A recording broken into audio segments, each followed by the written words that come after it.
You know, you turn on the radio and you heard a rapper talking about, God, our kids are really eating terrible food in our school system. I'm glad, because that, you know, that sets me apart from the herd. You know what I mean? No. And it's you talking about what you know and what you care about.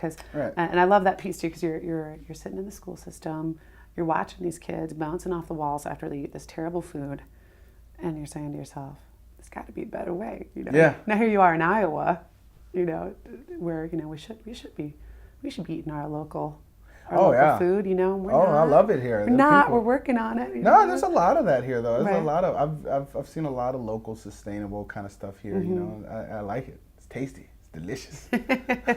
Got good food here, Iowa. Yeah. So one question I always like to ask people on this show is, how did you end up in Iowa City? People come here for all kinds of reasons. You know, the corn. The corn draws a lot of people in. It's true. Huge fan of Tom Arnold's. So, Hawkeyes. I saw Star Trek and Captain Kirk. You wanted to be here for when the spaceship landed. Exactly. No. My wife got a fellowship to attend the university, and it was a pretty nice fellowship. And you know, we was like, all right, let's have an adventure. But since being here, what's been great is, you know, I lived in Chicago for so long, so. I've gone back to Chicago a lot and reconnected with a lot of my friends, and I've been just touring the Midwest in general because I love this region of the country very much. And so I've just been going to colleges and high schools in Milwaukee and Madison and you know, parts of Ohio, and you know, just kind of touring. But actually, starting in the fall, I'll be in the playwrights workshop at the university. Oh, great! Yeah. I just found that out the other day. Congratulations. Thank you very much. And see, now here we go. There's you taking what you do and putting it into that context. Well, I mean, and kind of what we were talking about earlier about the spoken word and all that kind of stuff. I don't know how yet, but I'd like to try, by the time I get done with it, I would like to try to figure out some way in which to create a program or a class of some kind, or at least a model for one. Or at least a new way of presenting spoken word in a way that legitimizes it or opens people's minds to it or something. So yeah, I want to use the program as a way to further explore, you know, this breakbeat poetry thing, you know, because I look at it all as theater. I mean, it's all theater to me. Anytime anytime any person does anything in front of two or more people, you know what I'm saying? Like, that is theater. It doesn't have to be in a building. It doesn't have to have a narrative. It doesn't have to have a plot. It doesn't need to be 3 acts or 2 acts or 5 acts or 1. You know, it's just anything that a person does that catches people's attention, that is out of the ordinary, you know, that is stylized in any fashion, I consider to be theater. So, yeah. And you're an award-winning playwright already. You know, I got some shit. You know, tell the story of how that first play. How the first play happened. My first play I wrote in. So I went as an undergrad. I went to film school. And then when I went to graduate school the first time, I ran there because I was afraid. I got out of undergrad. I had this film degree. All my friends were moving to Hollywood, and I was just like, I like Chicago, but what am I gonna do? And I didn't know what to do. And so I was like, I'm just gonna go back to school. And so I went to the Art Institute of Chicago, which is a tiny liberal arts school, predominantly a visual arts school, but they had a writing program. And you know, I went in there, and I was not a literary person in any way, shape, or form. And the first class I saw was a playwrights workshop, and I was like, that's kind of like screenwriting. You know, I've seen a few plays, I've read a few plays. Let me do that.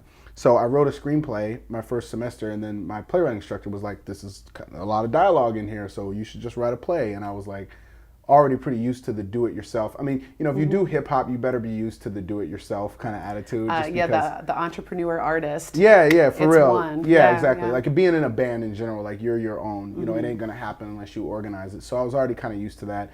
And theater to me didn't seem that different. It was like you got your band, like you need to get some people together, you know, and they're all here for the love, and each person gets something out of it. Each person gets to solo. And they provided me with a space, and I wrote this 2-character play. A friend of mine had a wheelchair, so I was like, okay, I'm gonna write the wheelchair. This play is about a wheelchair, you know what I mean? And we did it. The play was called Brazing, and it went up in a theater festival. It ran for 5 weeks, and I got a great review, a really great review, and I was just like, you know what I mean? So it was on and popping from there. And so I've always made hip hop records and performed and did spoken word, but I always had plays going, you know, and it's something, and it's something that there's something to it. I go back and forth. Sometimes I get very frustrated with it as a medium, you know what I mean?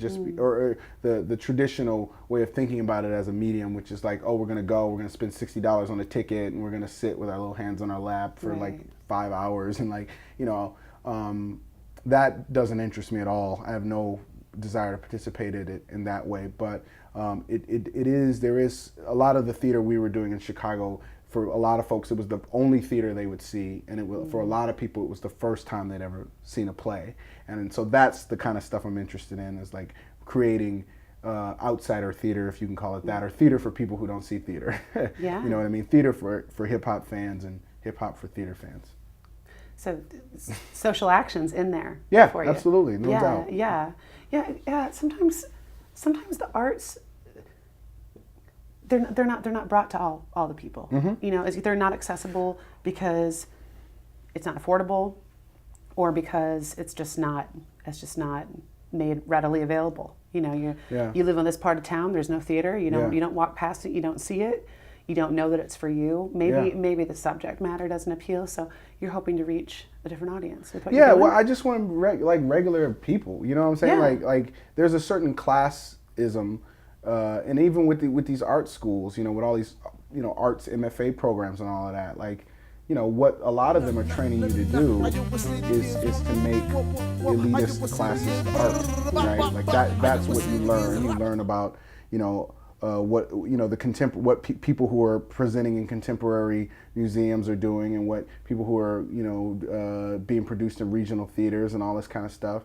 I mean, these are all places that are expensive to get into, you know what I mean? Yeah. And these are all places that do not make very concerted efforts to reach outside of their subscriber base, many of which who are dying, you know what I mean? A lot of them are, you know, older, and I'm not trying to hate on the seniors and nothing like that, but I'm saying that, like, you have to, you know, it's cyclical. You gotta bring in new, you know, you gotta reach a younger generation while continuing to serve your current one. And so, you know, a lot of it is, I mean, the way we learn about it is there's a certain classism. It's like, oh, the museum, like, ooh, like there's a certain way you behave at a museum versus when you go to see your favorite band at, like, you know, the Moose Tap or whatever, you know what I mean? There's a certain way you behave when you go see a theatrical play versus when you go to a poetry slam, you know. And I'm just like, that just seems foolish to me, because, you know, there's all this pomp and circumstance to see art created 9 times out of 10 by people who are like,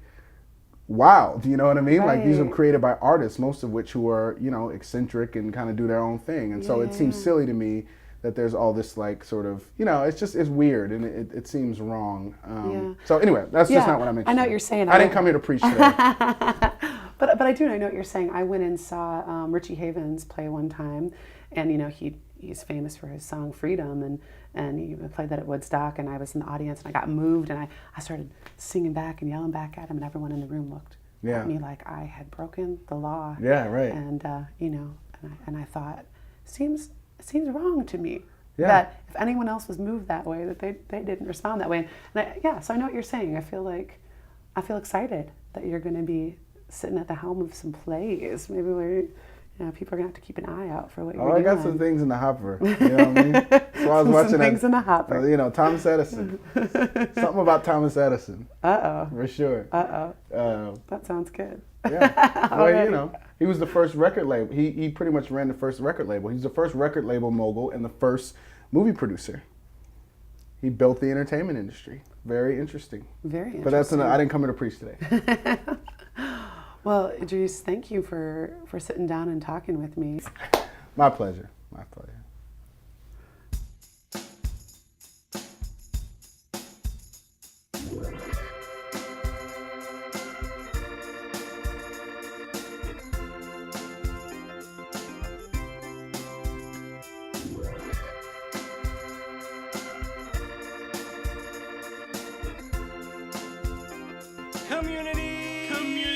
Community.